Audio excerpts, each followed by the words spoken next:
Just out of interest, during all these years and given the very wide experience that you were getting, how would you describe your advocacy style? I don't think I was a very great advocate.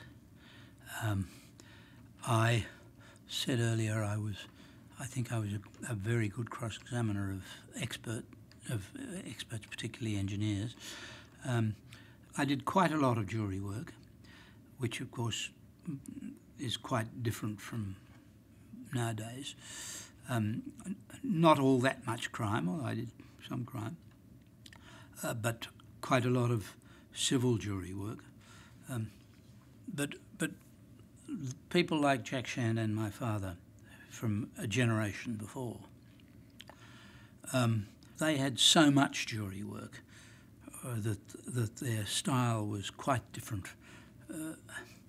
And I think one of the very sad things that's happened to the legal profession is that, for very good reason, because we just can't afford the time involved, the juries have fallen into disuse in civil work and to a large extent, well, not to a large extent, but to an extent in crime.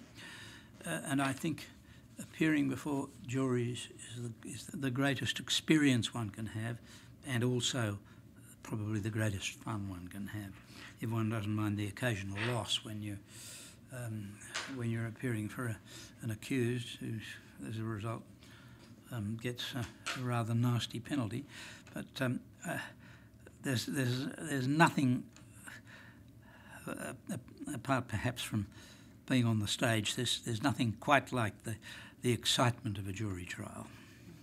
You've expressed great confidence too, I know, in jury verdicts being mostly sound in your experience. Yes. So I know you have lamented the demise gradually of the jury system. Do you have thoughts about how it could be successfully restored? No. I think probably in this day and age it's impossible to successfully restore it. I mean, cases have got so long and complicated. Now, that's partly because the world's got more complicated, I know, but an awful lot of it is because of the facilities that we've got are so much more complicated.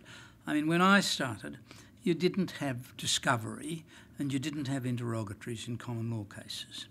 And I really,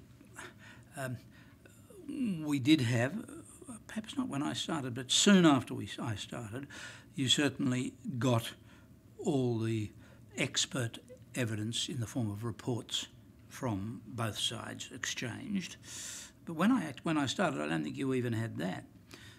You wrote a letter. You didn't ever. Well, I'm sorry, I'm not talking about in equity. Of course, in equity you had the affidavits. I'm talking about common law. But I've seen this mentioned somewhere else recently.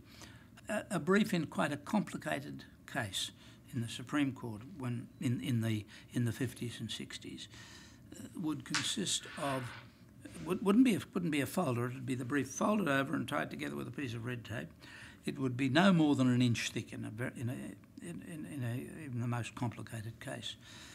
And the rule was that you carried your brief in either your red bag if you're a silk, or your blue bag if you're a junior. If you're a silk, you could put your red bag on the table, on the bar table, but not a blue bag. And you did not carry. You didn't have a suitcase or a trolley or something like that. Now, almost always, the brief is several volumes thick. You couldn't fit it in a red bag anyway. You've got to put it on a trolley and wheel the trolley up to court. Now, it hasn't changed that much. As I've said, I think probably, and other people have said, the worst invention from the point of view of the law was the photocopier. Several I've interviewed have lamented the rise of the photocopier. And I mean, it almost could be said it's a case of these days being a matter of too much information. Yes, certainly. And that's what's made cases last so long. And that's what's that plus the system of time charging, is what makes them so expensive. And prices the courts out of so many cases. We were talking about the demise of the jury system and the expense of running cases now, and not on the same general term is, at least in New South Wales, the demise of the country circuits.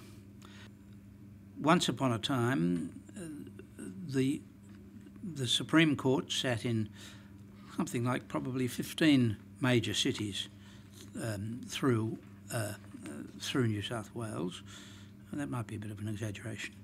And there would have been district courts in something like 30 towns, and dealing with both crime and civil matters. Well, now, even in Orange, you don't have a Supreme Court any longer, and Orange has got a population of just under 40,000. Bathurst had a ceremonial sitting of the Supreme Court nearly 2 years ago, but they dealt with 3 appeals to the Court of Appeal or Court of Criminal Appeal. There's practically no civil work done in the district or through the bush. The main reason for that, of course, is that all the motor car accidents, or almost all the motor car accidents, have been shoved off to the Motor Accidents Authority. And I can't complain about that because my daughter happens to be the chief assessor of the Motor Accidents Authority, one of whose responsibilities is to make the orders which allow people to go to court when they might otherwise be supposed to be before that authority. But again, it's probably been essential, because there's no way that the courts could effectively deal with the volume of work that's been produced by the motor vehicle in the 21st century. But it is a pity in many ways. You say a pity, Derek, because is it simply, in a sense, it's hard to describe this. I suppose governments would argue they are streamlining resources. And right, they can. It's a correct argument. I suppose when I say it's a pity, I mean it's a pity from the point of view of the practising bar.